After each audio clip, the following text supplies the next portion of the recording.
हमारे साथ जुड़े हुए हैं मुख्तियार जी। और मुख्तियार जी क्या कहना चाह रहे हैं आप इस कानून के बारे में? Good morning Prakash ji. जी जी ये जो आईपीएल जो है सो आईपीसी सेक्शन के हिसाब से इंडियन पेनल कोड में 269 जैसा लागू करे, जी जी उसको हम लोग विरोध कर रहे हैं। जी जी तकरीबन 3,000 लारी है, 1,000 ड्राइवर का ओनर है, जी 3,000 ड्राइवर और क्लीनर है। हमारे पास पूरा 10,000 आदमी जी रहा है इधर। जी एक लारी चलने से 10,000 आदमी जी रहा है इधर। जी जी एक्चुअली बात क्या है बोले तो, घर में माँ बहन बीवी जो भी घर वाले हैं, जी जी अब एक ड्राइवर जैसा मिस्टेक करता जी तो सब घर को पनिशमेंट मिल रहा है इधर। जी जी एक लारी हिलने से क्या होता, घर पे उसको सब्जी आती, जी तरकारी से लेके गैस से लेके चूल्हे से लेके हर सब्जी उसके पास आती। जी जी एक्चुअली ये जो 279 का कानून लाया और 304 लाए, जी जी इसको 100% वापस लेना है। जी जी और ओनर ये जितने भी ड्राइवर साथिया है, हम्म, ओनर है जो भी है, हम्म। इन लोगों को एट ए टाइम सॉरी कहना है, उन्हें क्षमापण मांगना है, उन्हें माफ़ी मांगना है। लेकिन सरकार तो मानने को तैयार ही नहीं है। सरकार तो कह रही है कि हमने अच्छा कानून लाया है। सरकार तो मानने के लिए तैयार नहीं है। सरकार तो कह रही है कि हमने अच्छा व्यवस्था बनाई है। सरकार अगर मानती तो अमित शाह को आना चाहिए था। नरेंद्र मोदी जी आते हैं, इतनी बार मन की बात किए, कभी ड्राइवरों की बात आप लोगों ने सुना? कभी ड्राइवर की बात उन्होंने की? तो फिर देश में ड्राइवर देश की अर्थव्यवस्था चलाते हैं। आपको मालूम है कि सड़कों पे किस प्रकार चलते हैं? जिस प्रकार शरीर के अंदर खून चलता है, ब्लड चलता है हमारे नसों में, वैसे ही भारत की सड़कों पे ड्राइवर चलते हैं तो मेरी देश की व्यवस्था चलती है। और इतना इम्पोर्टेंट होने के बावजूद भी सरकार ने ड्राइवरों को कहीं ना कहीं कुछ समझा ही नहीं। अभी आपने देखा होगा एक कलेक्टर साहब का बयान आया था कि तुम्हारी औकात क्या है, वो मीटिंग के अंदर आपने देखा होगा ना। उसमें कलेक्टर साहब ने क्या कहा कि तुम्हारी औकात क्या है। तो उसी औकात को बताने के लिए, उसी हक को मांगने के लिए आज पूरे देश में आपको मालूम है कि भारत के सभी राज्यों में ये हड़तालें हो रही है, आप सभी देख रहे हैं। तो इस बारे में आपका क्या है कि क्या ये सरकार अगर इस तरीके से करती है तो क्या ये रहेगी? और ये जो आप जो कोयले की सप्लाई हो रही है यहाँ से, अगर कोयले की सारी गाड़ियाँ बंद हो गई, अब आपको पता है तो ये कितने दिनों तक क्या व्यवस्थाएं रहेगी, इस पर आप बताइए। ये जो सरकार जो चला रही है, जी। या नरेंद्र मोदी रहो चाहे अमित शाह रहो, उनको चलाने वाला सिर्फ ड्राइवर ही चला रहा, जी जी या खुद गाड़ी नहीं चला रहे। जी जी ये जो ड्राइवर नहीं रहता ना, जो हमारे पर जो 279 लागू है, उनके ड्राइवर पे भी वही लागू जी, रहता। ये जो कानून वापस नहीं ले तब तक हम लोग गाड़ी निकालने वाले नहीं है। आज रात 9 बजे के रात के 12 बजे से किधर के गाड़ी उधर खड़े हो रहे हैं। जी जी हम लोग जो है सो कोयला इधर डिस्पैच नहीं होने की वजह से क्या होता बोले तो, जी एक दिन में जो है सो 5,000 मीट्रिक टन का कोयला जो है सो सिंगरेनी से national thermal power plant NTPC corporation को हम लोग देते।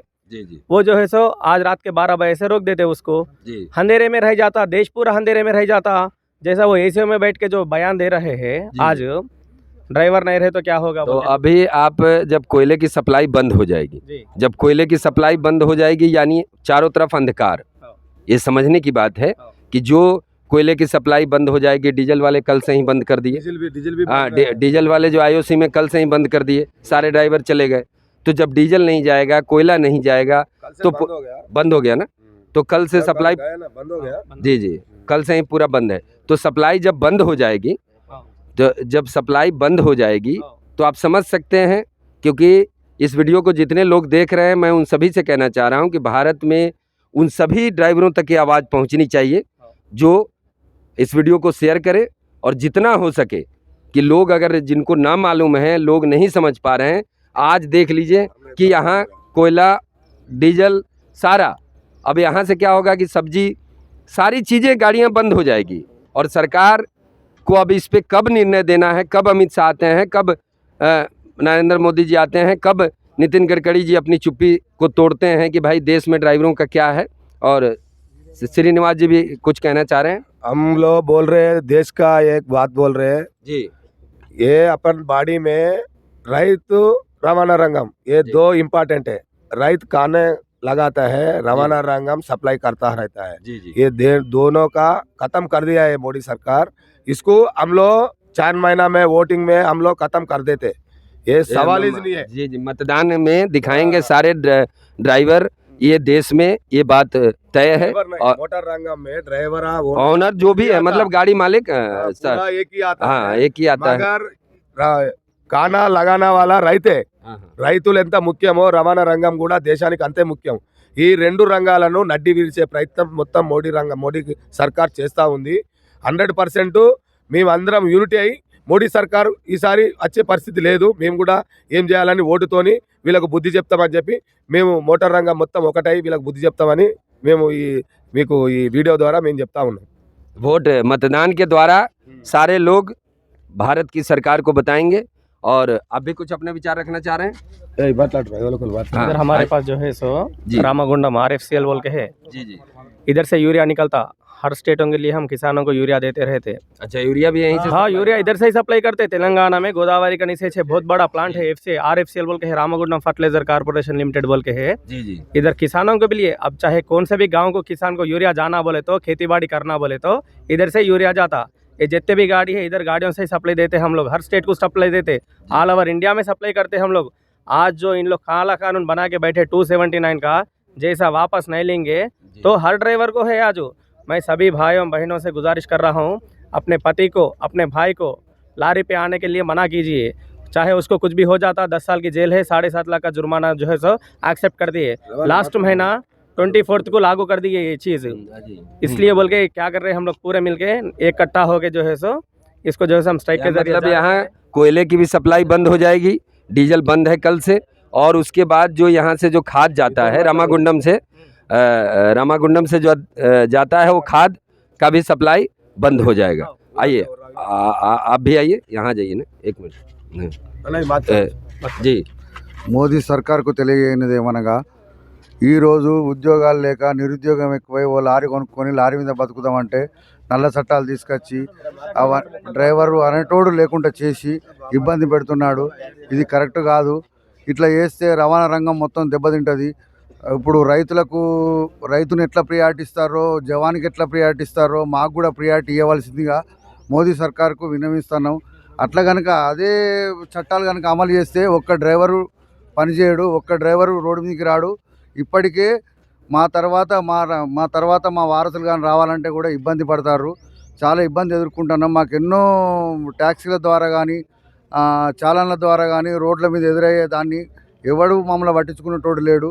పోలీసు ప్రతి ఒక్కరికి అలసుగా అయిపోయింది మోటార్ రంగం అంటే. सारी चीज़ों में व्यवस्थाएं बदली है, लेकिन गाड़ी वालों के लिए, ड्राइवरों के लिए कोई व्यवस्था नहीं बनी, कोई व्यवस्थाएं नहीं बदली है। चारों तरफ से इनका शोषण किया जा रहा है, चारों तरफ से इनका विरोध हो रहा है। और कहीं न कहीं इनको, मैं तो कहता हूं कि पिछले साल राष्ट्रीय मानव अधिकार ने, ह्यूमन राइट ने भी इस बात को माना था, लेकिन उसके बावजूद भी सरकार ने नहीं माना। बुढ़ा वाले को पेंशन दे रहे हैं मगर ड्राइवर को पेंशन नहीं है। तो इसके लिए ड्राइवर आयोग का डिमांड है ना, ड्राइवर आयोग, ड्राइवर वेलफेयर बोर्ड और ड्राइवर का पेंशन के लिए हम लोग पिछले 10 सालों से केंद्र सरकार से मांग रहे हैं। और आज जो आपने बोला ना कि पेंशन, आज वही मोदी सरकार को अभी तो सोचना, कंपलसरी सोचना, ड्राइवरों के बारे में कंपलसरी सोचना, नहीं तो ड्राइवर तो नहीं मिलता भाई, खुद गाड़ी चलाना पड़ता। हाँ, वो अभी गवर्नमेंट फॉर्म करना बोले तो हमारा ड्राइवरों को भी देखना जी, नहीं तो हमारा वोट से, हमारा हाथ में एक ही वोट है जी, वोट से उसको जवाब देंगे कंपलसरी जवाब देंगे। ऐसा करे तो अभी मरने वाला बहुत है भैया, बहुत आदमी मर रहा है ड्राइवर करने वाला। जी जी, ड्राइवर का तो मर रहा है। मैं तो देख रहा हूँ ना, अभी आपको मैं बता दूं कि ड्राइवर के इतने सारे दुर्घटनाओं के केसेस मेरे पास पूरे इंडिया के आ रहे हैं। ड्राइवर एक्सीडेंट हो जाने के बाद पाँव कट जाता है, हाथ कट जाते हैं, उनके घर की हालत ऐसे, वही तो बोल रहे हैं, ऐसे नहीं ऐसे हालत हो जाते हैं ना कि अभी इंडिया में क्या है, इंजीनियर मिला है तो वो एक आदमी बोले तो 10 आदमी आते हैं। ये ड्राइवर एक आदमी बोले तो वो पूरा नहीं है, 10 आदमी बोले तो एक आदमी भी नहीं आते। वो ड्राइवर का काम का वो काम करने वाले हैं। हाँ जी, बहुत अच्छी बात इन्होंने कहा है, बहुत सुंदर बात। उम्र के हो गया तो हो गया था, वो मोटर बिल का वो कोई भी नहीं आता। नहीं, आज ड्राइवरों में एक कमी है, ये जो इन्होंने बहुत सुंदर बात कही है कि आज मोटर में कोई भी हेल्पर गाड़ी में आना नहीं चाहता है, और कोई भी ड्राइवर अपने बच्चे को ड्राइवर बनाना नहीं चाहता है। क्यों नहीं आता? तो इनका जो कहना, बहुत सुंदर बात इन्होंने कहा है कि ड्राइवर का काम सीखने के लिए हेल्पर में हेल्पर ही नहीं है, तो कोई आना नहीं चाह रहा। तो ऐसे ही भारत में 40% ड्राइवर तो पहले से कमी है భారతదేశం में जी। ఫస్ట్ లా ఒక్క బండికి వచ్చేసి 2-3 ఉండేటోళ్ళు, ఏది లాంగ్ పోతే బండికి. ఇవాళ ఒక్కటే సింగిల్ డ్రైవర్ పోతా ఉన్నాడు, లారీ మీద దొరకట్లేదు వర్కర్లు. जी जी చాలా దరిద్రమైన పరిస్థితి మోటార్ రంగం మీద ఉన్నది. ఇంకొకటి యాక్సిడెంట్ అవుతుంది అంటే ఒకటి డ్రైవర్ ఫాల్టే కాదు, బండి ఫాల్ట్ ఉంటుంది, ప్లస్ రోడ్డు ఫాల్ట్ ఉన్నది. రోడ్లు ఎక్కడ పడితే అక్కడ చక్కగా లేవు, దీనివల్ల కూడా యాక్సిడెంట్ అవుతుంది. యాక్సిడెంట్ అనేది అనుకోకుండా జరుగుతుంది. యాక్సిడెంట్ మనిషిని పోయి చంపడం కదా, మనిషి అనేది మర్డర్ చేసిన కేసు పెట్టి మనుషులను ఇబ్బందికరంగా చేయడం అనేది ఈ మోడీ సర్కారుది కాలా చట్టాలు తీసుకొచ్చడం అనేది अभी కరెక్ట్ కాదు. దీని మీద రద్దు చేయాలి. जी మా వాళ్ళు యాక్సిడెంట్ అయితే డ్రైవర్ను కొట్టి చంపుతా ఉన్నారు. డ్రైవర్ను కొట్టి చంపినోడికి ఏ శిక్షలు పడతలేవు. जी जी డ్రైవరు అనుకోకుండా యాక్సిడెంట్ జరుగుతుందండి, కానీ మా డ్రైవర్ను కొట్టి చంపుతా ఉన్నారు జనం. जी जी యాక్సిడెంట్ వాడు ఏమైనా కావాలి చేయడు కదా, ఇది కూడా మీరు ఆలోచించాల్సిన అవసరం ఉంది. ఈ ప్రభుత్వాలు వాళ్ళ మీద ఏం పట్టించుకుంటలేవు. ఒక డ్రైవర్ మీద అన్ని చట్టాలు తీసుకొచ్చి పెట్టి ఈ మోటార్ రంగాన్ని లేకుండా చేసే పరిస్థితి చేస్తూ ఉంది. మేము 100% చెప్తా ఉన్నాం, మోడీ సర్కారుకు ఓటుతోని బరాబరి బుద్ధి చెప్తాము. ఇలా ఏ మాత్రం తేడా లేదండి. మేము 100% ఓటుతోని బుద్ధి చెప్పి మోడీ సర్కారు దించుతాం, ముచ్చటలేదు. बोटिंग से కంపల్సరీ తీసుకోవాలి రిటర్న్. बोटिंग पूरा बंद कर रहे हैं वो मोड़ी, जी जी वो वागिन चल रहे को वो प्लान है। हाँ वैगन वैगन चलाने इनका इसमें बड़े बड़े उद्योगपतियों का काम है, अडानी अंबानियों अडानी हाँ उन लोगों का काम है। और इन्होंने जो कहा है अभी कि हमारे देश में पूरा जितने भी ट्रक हैं उसके मुकाबले भारत में ट्रकों की पार्किंग नहीं है। आप सड़क किनारे कहीं भी गाड़ी लगा लेते हैं, अगर कोई भी गाड़ी वाला पीछे से आके एक्सीडेंट कर देता है तो वहाँ कानून क्या केस लगाता है मालूम है? No parking. मेन यहाँ प्रॉब्लम से वही है। हैदराबाद तक जय जी नहीं, यहाँ से 200 वैजाग किलोमीटर तक है। जी वैजाग तक एक पार्किंग है। हाँ यहाँ से वैजाग 800 किलोमीटर आता है, यहाँ एक पार्किंग है। यहाँ से हमारा को हैदराबाद नहीं कर्नूल बेंगलुरु हमारा को कितना किलोमीटर आता है? 800 किलोमीटर आता है। जी जी दो पार्किंग है। हमारा क्या रूल है, ये तो सीधा सीधा जाने के हाईवे पे 100 किलोमीटर का एक पार्किंग रहना है। जी जी 100 किलोमीटर का एक पार्किंग रहना है। पार्किंग रहे तो 100 किलोमीटर 200 किलोमीटर चल के उन पार्किंग में लगा से सो जाता है। एक पार्किंग में रोड के ऊपर लगा के गाड़ी सो जाना पड़ेगा। बहुत सारी चीजें हैं कि डीजल चोरी हो जाता है, माल चोरी हो जाता है, पूरा हो जाता है। दुर्घटना हो जाती है। सरकार इस सेक्टर में मोटर सेक्टर में इतनी पैसे उगाही का काम करती है पूरा देने वाला है। और अगर गाड़ी सबसे पे रोक ज्यादा- तो रोड पे रहना सबसे- अभी तक ना- किधर भी रोकने के नहीं, हाँ। झाड़ू रखता है, ये पुलिस रखता है, डब्बा रखता है।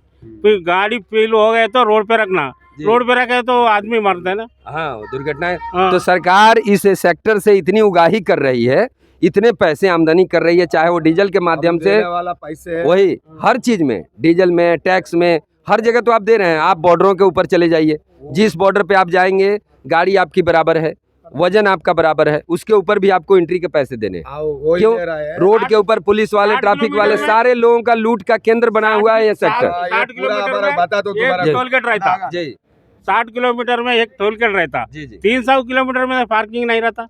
पार्किंग तो है ही नहीं। 100 किलोमीटर जितना ट्रकों में अगर पार्किंग की व्यवस्था नहीं अगर पार्किंग की व्यवस्था होगी, सारी व्यवस्थाएं पर भी विचार करना है ना। ये अभी बोलो सो क्या सही बात है वो। जी जी ఇందులో ఏమున్నది అంటే మాకు ఉన్న ఏదైతే మోడీ సర్కార్ ఉందో టోటల్ ఆర్టీఓలు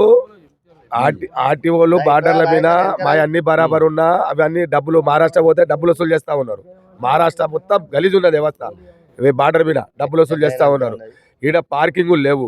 మళ్ళా మీదికి వెళ్ళి ట్యాక్సీలు మొత్తం అన్ని విధాల ట్యాక్సీలు కట్టేది మా మోటార్ రంగమే. మా మోటార్ ఫీల్డ్ వాళ్ళే కడతారు ట్యాక్సీలు. మేము సారీ ట్యాక్సీలు మొత్తం మా మోటార్ ఫీల్డ్ వాళ్ళే కడతారు. డీజిల్ పోసుకునేది మేమే. మా డీజిల్ మీదే ప్రభుత్వం నడుతా ఉన్నది.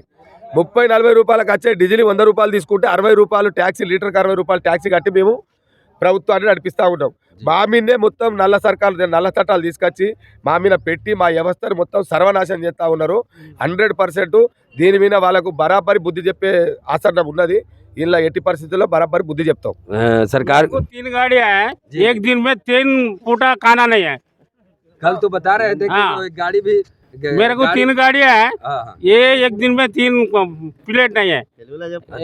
हाँ అన్నం లేదు, 3 పూటలు అన్నం లేదు। हाँ, 3 गाड़ियां, 3 गाड़ी का मालिक है मैं।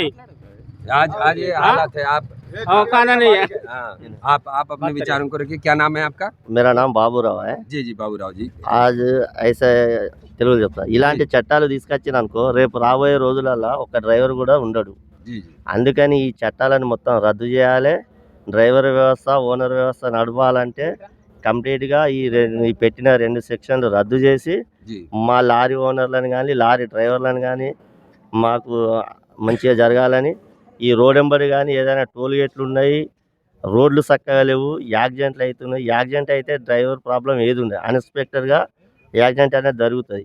అది జరిగినప్పుడు దాన్ని డ్రైవర్కు ఎలాంటి శిక్ష అనేది ఉండద్దు, ఏది ఉండద్దు. ఎదుటోడు వాడు తాగేస్తాడు, లారీ పార్కింగ్ చేసి ఉన్నది, వాడు బైక్ మీద వస్తాడు తాగుతాడు, అది బైకే కదా లారీ డ్రైవర్ తప్పు అంటాడు. ఇలా లారీ డ్రైవర్కు 10 సంవత్సరాలు శిక్ష పడితే వాని భార్య పిల్లలు ఇంట్లో ఏమైపోవాలి, వాడు జైల్లో ఉంటాడు, వీళ్ళు కూడా జైల్లో ఉన్నట్టే. ఇలాంటి చట్టాన్ని రద్దు చేసి బేషరతుగా అన్నీ ఈ చట్టం రద్దు చేసేంత వరకు లారీ డ్రైవర్లు కానీ ఆ డ్రైవర్లకు ఓనర్లను కూడా మేము ఫుల్ సపోర్ట్ చేస్తాము. ఇది అయిపోయేదాకా ఏది కూడా లారీ నడవదు. మా సంఘంతో పాటు వేరే కాడ అవసరమైన ये టిప్పర్ कानून तो सभी के लिए है और जब तक ये कानून रद्द नहीं होता है तब तक आप लोगों की हड़ताल जारी है। हाँ, बंद करेगा। और आप अपने कुछ विचार रखिए, सारे लोग इधर आ जाइए।